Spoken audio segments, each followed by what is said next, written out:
Hey everybody, what's going on? Goofy Rexic here. Hope everybody is doing well, and welcome guys to the weekly headliner update, week number 89. Now, if you're new to the weekly headliners, this is where we discuss what is upcoming this week in Marvel Strike Force and prepare for that, and then we recap the important topics from our previous week as well. Now, as usual, we have lots to talk about here. We're going to go through the Spider-Man Noir event. We're going to go through the math for that event to make sure that you're prepared and ready to go, as that event is going to be starting here tonight. Also, we got information on the Undying team, Zombie Iron Man coming to the game, Hella getting a rework. We're going to talk about that briefly. Not going to go over the kits, but just going to quickly talk about sort of my impressions, whether or not this is going to be a team that's a must build. We'll go through that here in this video. The Famine Saga, that's going to be starting here tomorrow night. Going to go over some details and make sure that you are prepared. Eternals. We saw where they're going. We'll discuss and talk about that too. And then this one is kind of something I'm kind of sneaking in here. I want to talk about whether or not MSF is boring. Like, is that kind of where we are right now? Are you having fun? Is this something that's become a little too cookie cutter? We're going to discuss that here in this video as well, guys. And if you're ready for it, let's start right now.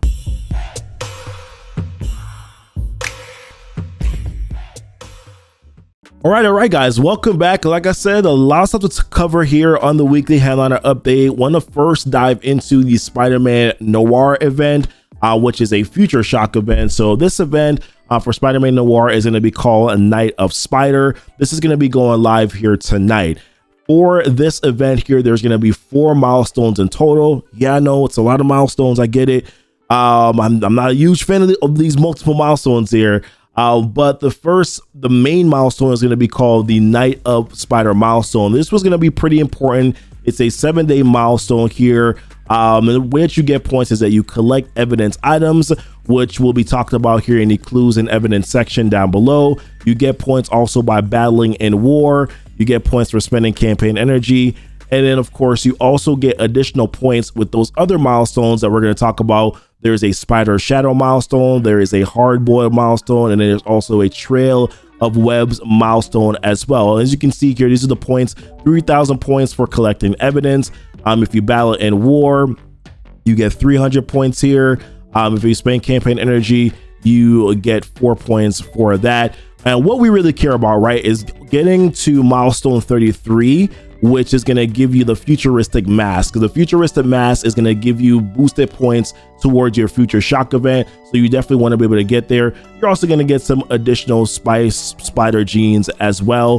For the other milestone, Spider Shadow milestone, this is a Cosmic Crucible milestone. This is a 3-day milestone where you get points for winning battles in Cosmic Crucible, which we'll break down and talk about that later. You get additional points for using your unlimited X-Men characters. And then you also have this Hard Boiled milestone, which my understanding, this is supposed to start after the Cosmic Crucible milestone. So Cosmic Crucible milestone is 3 days, and then the Hard Boiled milestone is supposed to be a 4-day milestone that starts after Cosmic Crucible milestone. You get points for winning in Blitz, and then of course you get boosted points here by using unlimited X-Men characters.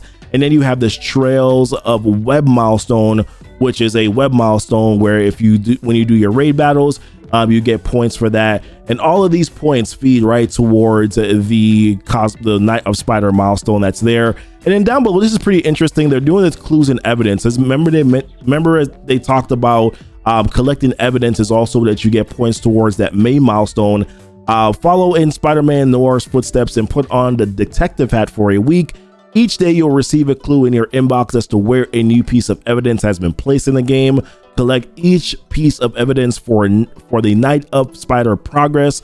Some of the evidence will only be available for a limited time, so check your inbox each day during the night. So make sure to check your inbox every night, guys, to make sure that you're following those clues and then collecting that evidence, because you definitely need that in order to be able to complete this milestone. So let's go through the math on this, right? So I kind of wrote this down. Forgive me for my toilet paper math that I'm doing here, but this is sort of the way I always do this, right? So the Night of Spider milestone, which is that main milestone, you need to get to milestone 33 in order to be able to get the futuristic mask. So that's a total of getting 77,500 points.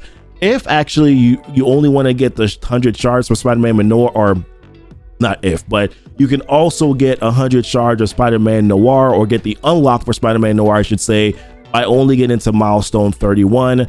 I forgot to put the amount of points there, but I'll pull it up so that you guys can take a look at it. I think you need to get like 60,000 points, I believe, to get the unlock.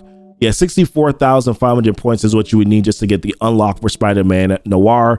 There are also some additional shards that you can get here as well. So there's like 20 shards right there. And there's 35 and 60. The 35 and 60 shards for Spider-Man Noir, I will say this right now, I think is going to be largely spending in order for you to be able to do so. I don't really see any other way to be able to do that, but we'll talk about that as we go through the math here. So the way I broke this down, so you get points by spending campaign energy, right? So it's 4 points per campaign energy. So 4 times 1108 campaign energy per day. So the way that you get 1108 campaign energy, you have your web milestone where you get or the web store where you get points for that. Then you also get your 50 core refreshes that you do every single day, and then your free refreshes when you log in at those times a day. That's going to give you a total of 1108. That's a total of 4,432 campaign energy per day. Then over a 7-day period, it's a total of 31,024 points. Then if you get 300 points per war battle. I did a baseline of you getting 10 wins per war times 300 points. That's 3,000 points. If you do that over 3 wars, you're gonna get a total of 9,000 points. And then for collecting that evidence, right, you get 1 per day, which is 3,000 points each. So 7 days times 3,000 is going to give you a total of 21,000 points, which will give you a total of 61,024 points. In order for you to be able to get to milestone 33 now, you would need a remaining 16,476 points. And we'll talk about how you can do that down below. Then remember that Spider Shadow milestone, right? That's a Cosmic Crucible milestone. That's 3 days. You can get a total of 13,000 Night of Spider points towards your Night of Spider milestone, which will essentially take care of 13,000 of this. So you only need 3,000 more in order to be able to get to that milestone. The Cosmic Crucible milestone here, I kind of did, if you get, let's say, 5 wins per trial that you do, so you have what, 3 trials, you have 3 trials per day, but if you get 5 wins per 3 trials per Cosmic Crucible week, if you get at least 5 wins and then do 1 battle with your unlimited X-Men characters, all 5 of them, you'll be able to clear it. So you don't need to get 6 wins. And the reason why I did it based on 5 wins is because, listen, like, there's Tangled Web with Spider Weaver. Like, she's become a nightmare, right, in Cosmic Crucible. It'll be kind of hard for you to be able to get through that. So if you average 5 wins and then do it just 1 matchup with unlimited X-Men, you should be able to get enough and clear the milestones here to be able to get the full 13,000 points that you do need. All right, let's jump back to this here. Then you have the Hardboiled milestone, which is that 4-day milestone, which is a Blitz milestone. There's a total of 17,400 Night of Spider points that you can get from this one. Once again, I did a baseline, right, of 30 wins per Blitz. 30 wins per Blitz is going to give you a total of 1,800 points because it's 60 points per Blitz win. Then if you add 5 unlimited X-Men, so if you blitz with them if you blitz with all 5 of your unlimited X-Men characters and win those matchups with at least once per rotation, you get 300 points. That's going to be a total of 2,100 points per rotation. 5 rotations a day is the number. If you're going to do this baseline here, 5 rotations a day times 2,100 is going to give you a total of 10,500 points. Well, 10,500 points over a 4-day period would give you 42,000 points towards that milestone. You need 40,000 points in order to be able to clear it and then get the 17,400 points towards the Night of Spider milestone. That's what you'll need to do if you have a baseline of 30 wins. If you get in like 36 wins or 38 wins, and then let's say that you have unlimited X-Men characters at 5 or 6 stars, then of course the scenario changes at that point because you're getting additional points there. But yeah, 5 rotations at a baseline of 30 wins is probably what you're going to be looking at if that's all that you can get here. But that will give you the 17,400 points. And then you have the Trail of Web milestone, which is going to give you 5,600 points in total by just doing 1 raid battle per day and logging in, which in total is going to give you a grand total of 97,000 points. 97,024 points in total is what you're going to be able to get. If we jump back over to the Night of Spider milestone, then which I'm passing, then you're going to be looking at getting to milestone 35 if you do that, which is going to give you the additional 20 shards here. So you get 120 shards for Spider-Man Noir. There is a variable here too, which I didn't talk about. Like, there's a couple of things, right? So you could do more, get more war wins. Let's say you're getting 12 or maybe 13 wins, you might actually be able to get to this 36 milestone. But I really still think that in order to get to milestone 37, I don't think that that's free to play.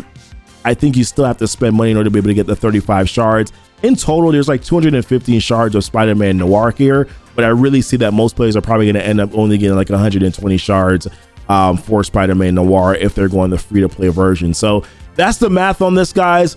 Not great, not sexy by any means. I'm tired of these blitz events, man. I'm really over it at this point. These events that require a heavy amount of blitzing, just way too much. And also, this is kind of slightly convoluted a little bit too. In a sense, there's like too many milestones feeding one milestone. I'm not for it, but do what you got to do, guys. I don't like it, but of course, I guess this is kind of what we have to do and move on, right? All right, so next thing I wanted to talk about here is this whole like undying team. So we got information here from this blog post. As you can see, Zombie Iron Man coming into Marvel Strike Force. Hela is going to be getting a rework here. We saw the data mines a couple weeks ago, so we knew this was happening, but the confirmation, of course, is here now. So I'll be honest with you, like my first initial impression was like, Zombie Iron Man. I'm not a huge fan of zombies. I know a lot of people are. It's just not something I'm into, I guess, where that's concerned. I did think that the What If episode where there was a lot of zombie characters, I thought that was interesting, but it wasn't like one of my favorite things to watch, right? So it was just more of okay, cool. But I do think that there are some interesting mechanics here with Iron Man, primarily his passive. I'm not going to read through the whole kits. It's a weekly headliner, right? We're just doing a quick sort of overview thoughts on some stuff here. But the passive, I think, is really interesting. He's going to work really well with characters, with other characters, other allies that can throw out bleeds, right? So when an enemy takes damage from bleed with his passive here, mind control that character to attack the most injured enemy. The mind control character attacks for negative 30% damage. I don't know exactly what the negative 30% means. I needed to ask this question, but curious as to see what that means there. Let me know if you have some insights on that as well. But some really interesting things there that I think a lot of players are like, hey, you can probably use them with Tangled Web. Like there's Noir and of course 2099, right? You can definitely take advantage of that because you're trying to figure out, okay, well, where would this 2-person team, who are they going to fit in with as a part of a 3-person team? And yeah, I could definitely see where Tangled Web could work. It kind of makes me wish, man, that the symbiote team was still a viable team, right? Being able to use characters like Carnage or Scream alongside Iron Man, Zombie to take advantage of those bleeds, I think would be something that would be really cool to watch. But unfortunately, symbiotes are not a recommended team to build anymore in Marvel Strike Force. Hela, massive booster updates. I think the 80% health I think is huge. 16% damage I think is good. Biggest thing for me though is her focus, right? Because focus, she's spreading negative effects with her ultimate ability here. So like that they're spread 4 negative effects from a primary target to secondary targets here. I like that they've boosted her focus to make sure that she can actually land it. And then also this ability gains 5,000% extra focus. A lot of enemies that have a really big resistances, right? So looking forward to potentially being able to use her. I have an 80 in gear tier 15 Hela, so not probably much else that I need to do with her other than maybe bring up to level 85 if I plan on using this team. But then that's the question, like, should you invest into this undying team? And it's hard to say. It's hard to say because everything right now is based on Apocalypse, right? And building out for our Apocalypse teams, investing into Darkhold, Gamma, Unlimited X-Men. So it's like, do I invest into this team only if they probably say this is going to be an Apocalypse or Scourge requirement? It's probably the only time. But being that it's just one new character that's going to be added, if you already have Hela, it probably doesn't feel that bad. And it also depends on who they can beat, right? Like who can Undying beat? Can they mow down Darkhold? Can they mow down some of these top tier defenses on the War offense? Do you care about War? Then that's probably the only time that I would say. But I'll probably still say, leave him at gear tier 15. Don't put that mystic gear, that teal gear. That's another thing too. Hela is a mystic character, right? That's something to think about too. But Wanted to talk about something else. I mean, it kind of segues into something that I was talking about a little bit earlier, which is MSF boring, right? And that's one of the things that I wanted to talk about here. I'm thinking about this Undying team, and this is a cool team that would be nice to invest into, but unfortunately it's one of those things where it's like, but Apocalypse, right? The impact of Apocalypse right now is requiring that I build X teams. It requires me to build my Gamma team. It requires me to build my Unlimited X-Men team, right? Like that, those are my focuses right now, is building out these teams, right? It's building out Darkhold, it's building out Unlimited X-Men, it's building out these Scourge teams that I need for stuff like this. So this game is kind of extremely cookie cutter. Like everybody's roster now is going to look the same. We're all going to be building out Unlimited. We're all going to be building out Gamma. We're all going to be building out Bionic Avengers, Young Avengers, Hero as Guardians. We're all building out these teams. And then you look at raids. We're all building out Web Warriors. We're all building out Secret Avengers with Kestrel and Shang-Chi. We're all building out that Dead Sea team that's going to be coming on the right. We're all building out these same teams. So the game has kind of lost a little bit of its excitement. Right, it's lost a little bit of its excitement. Some of us I'm looking forward to Apocalypse, but it's also, man, like the grind to be able to get to Apocalypse, and the fact that my roster is going to look like everybody else's. The only place where I feel like there's any sort of theory crafting right now is probably Arena. Right, Arena has a little bit of theory crafting there. You know, we're seeing Spider-Man 2099. We're seeing Spider-Weaver. We're seeing a couple different characters, some different comps here. I'm seeing people who are still using Cable. To beat, by the way, I've seen people use Cable with, I think it's a Cable and Loki to beat that legendary comp, like the Horseman Soup legendary comp, right? I'm seeing people use that to beat it. So there's a little bit of theory crafting that's there, but overall the game has kind of gotten a little stale with the fact that everybody has to build out the same characters. The only differentiation is that you have stars or red stars, or if you can actually get the character based on the unlock requirement. So something for MSF to think about, something for Balance to think about here as you continue to press and move towards Apocalypse. Maybe sprucing in a little bit of variety if they choose to do this again with another big bad, like let's say Galactus. Like maybe that's a direction that they can go in to kind of make things just a little bit different, a little bit more sexy moving forward. But that's it, guys. Wanted to talk about something else here that's important. This week we're going to be getting the Famine Saga. Let me do this. Famine. All right, this week you're gonna be getting the Famine Saga, which is gonna be starting here tomorrow, right? The journey to confront Apocalypse enters the second stage on October 18th, 5 p.m. Pacific time. Wow, I almost screwed that up. With the premiere of the Famine Saga, available permanently within the new Epic campaign section of Famine Saga, is where you'll lead Rogue and her 4 Unlimited X-Men teammates, who we already know who those are. The important things, right? The rewards are awakened ability material, so incredibly important. And if we remember, Rogue's ability changes really have a massive impact here. And I forgot to pull it up, but remember, she's going to be boosting her passive now, is going to be boosting the damage of legendary Horseman characters with this awakened ability. I think it's up to 20, or is it 20 or 25%? It's going to be boosting. So characters like Morgan Le Fay, Witch Striker, Red Hulk with that Raider ISO on him, like he's gonna do a lot more damage now, so gonna be quite important here. I remember Pestilence Saga was a little challenging, right? Like the difficulty 2 there says requires gear tier 15 for difficulty 2, but in order to be able to complete it smoothly, you could do it at gear tier 15, but in order to be able to complete Pestilence smoothly, you had to use a couple gear tier 16 characters like Morgan, or probably Doctor Strange, Heartless, or Agatha in order to be able to get through it. I have gone ahead and I've already brought up my Unlimited X-Men, all of them to gear tier 16, with hopes that that's going to be enough. But I have low stars because I didn't buy Dazzler, I didn't buy Sunfire, right? So I kind of have some low stars in those characters right now. So we'll see how it works out. We'll probably make a video. If you guys want me to, I'll probably make a video, talk about it, or just go or video my experience. Maybe we can cry together.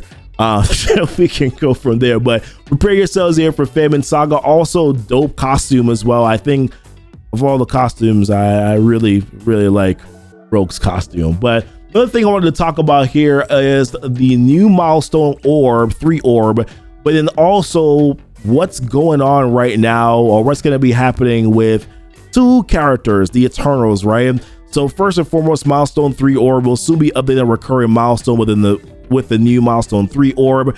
When recurring milestones begin after October 19th at 5 p.m., the milestone 3 orb will replace the current. So this is going to be 2 days from now. Replace the current milestone 2 orbs. It will include updated rewards. When the orb goes live on October 19th at 5 p.m. Pacific time, Kestrel and Deathpool will be in the milestone 3 orb feature characters with higher drop rates than the other characters within the orb. The side pillars will reward orange and purple gear at the same quantities as the milestone 2 orb, but drop rates will be higher. Make sure you open all your milestone 2 orbs as soon as possible, as they'll permanently be removed from the store. But then this is the big one. So yes, Braun going to basic orb, mega orb, premium orb, cool. Icarus and Cersei will now be replacing Kestrel and Deathpool as the premium orb exclusive character. It hurts my heart, man. It hurts my heart, man, because there's a lot of players who definitely could benefit from being able to finally farm Icarus and Cersei. Like, this doesn't bother me as much because I have a 6-star Icarus, I have a 6-star Cersei, right? So like, for me personally, I'm like, oh, whatever. I guess I'll save my premium orbs and I'll open them up and we'll get shards, right? But I'm like 300 shards away from both of those characters, maybe 100 or 100 and so from probably Cersei. But I'm like in a decent spot where that's concerned. But there's players who have not unlocked Icarus or Cersei yet that have probably been playing the game for a year, but just have been incredibly unlucky with being able to get shards. These characters have been out now for a year and some change, right? So if you started playing this game 8-9 months ago, how are you getting Icarus or Cersei shards without, how have you been able to do that without being lucky from random orbs? I don't like it, and I don't like the fact that they waited a year to then put these characters in the premium orbs, which just brings me back to the whole idea of character farmability cadence. There needs to be a cadence in Marvel Strike Force that addresses, that takes care of character farmability. Character gets released at X time, 2 to 3 months after that, character becomes farmable. This is not healthy. This is not a healthy game. And then why are Kestrel and Deathpool going to the milestone orb? Make them be farmable. Put other characters in the milestone orb. They take way too long to make characters farmable, and it is becoming so frustrating right now. Famine Scourge is almost impossible to do without Icarus and Cersei because you need them for the cosmic and mystic section. It's almost impossible to be able to do it without them. I don't like this, man. They got to do better. They have to do better by the player base. Like, actually care about your player base, please. Oh my goodness, man. But that kind of wraps it up for the week, guys. What are your thoughts there? I kind of saved it towards the very end because I just knew I'd probably get mad, and I'm even signing off right now without even talking about it. I'm very frustrated. I think that this is one of those things, again, where you got to care about your player base and your community. Players do not like this, man. It's been a year. They did this with Emma too, right? So, and then I don't think that they mentioned anything about Emma here, right? Like, is Emma going anywhere? Did I see any statement here? Nope. No Emma. No Emma. I did a search in this blog. 0 things about Emma. So where is Emma going? Is Emma still going to be stuck in just a random? Do better, guys. Do better. Seriously, do better, guys. Do better by your player base, man. I don't like it. But what are your thoughts, guys, on all these damn topics, man? I'm mad. I'm angry, guys. Damn it. Dude. Why? You know what I mean? Jesus, man. It's incredible that they continue to do this stuff. But listen, I want to know what your guys' thoughts are on all this stuff here. Don't forget to like and subscribe to the channel if you haven't done so already. Hit the notification bell so that you know when the videos do go live. Come check me out on Twitch tomorrow night. We're going to be doing the Famine Saga event live. We might post a video about it probably the next day here. But I'll be honest with you, baby is getting very close. So at any point in time, I could sign off. So listen, but love you guys very much. Appreciate you guys always being here. Until next time, guys, y'all be blessed. Y'all be safe.